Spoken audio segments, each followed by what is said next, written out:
Praise the lord.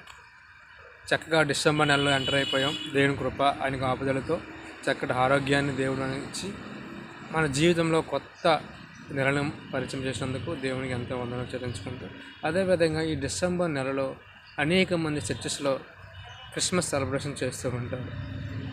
కానీ కొంతమంది Christmas పేరుతో అనేకమైన ప్రోగ్రాలు పెడుతూ దేవుడికి ఈ లోకానికి ఎందుకు వచ్చాడు, అసలు దేవుడి లోకానికి రావాల్సిన ప్రణాళిక ఏంటో అది కాకుండా వాళ్ళ లోక ఆశల్లో పడి క్రీస్తుని పరిచయం చేయకుండా క్రీస్తు పేరుతో అనేకమైన ప్రోగ్రాలు పెడుతూ డ్యాన్సులు చేస్తూ అనేక మంది దగ్గర చెడ్డ పేరు తెచ్చుతూ ఉంటారన్నమాట.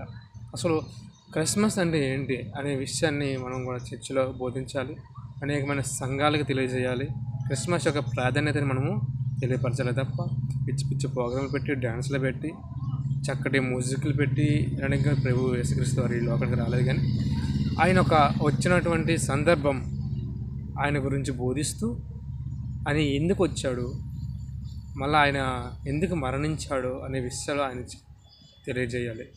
క్రిస్మస్ దేవుణ్ణి పరిచయం చేసే విధంగా ఉండాలి తప్ప దేవునికి అవమానకరమైన ఆటపాటలతో కూడినటువంటి స్టేజ్ ప్రోగ్రామ్స్ అవన్నీ కూడా కరెక్ట్ కాదండి. దయచేసి ఇటువంటి ఆలోచన ఉన్నవారు దేవునికి ప్రాధాన్యత ఇస్తూ దేవుణ్ణి ఇతరులకు పరిచయం చేస్తూ అనేక మందిని క్రైస్తవ మార్గంలో నడిచేలా చేస్తారని మనస్ఫూర్తిగా కోరుకుంటున్నాను.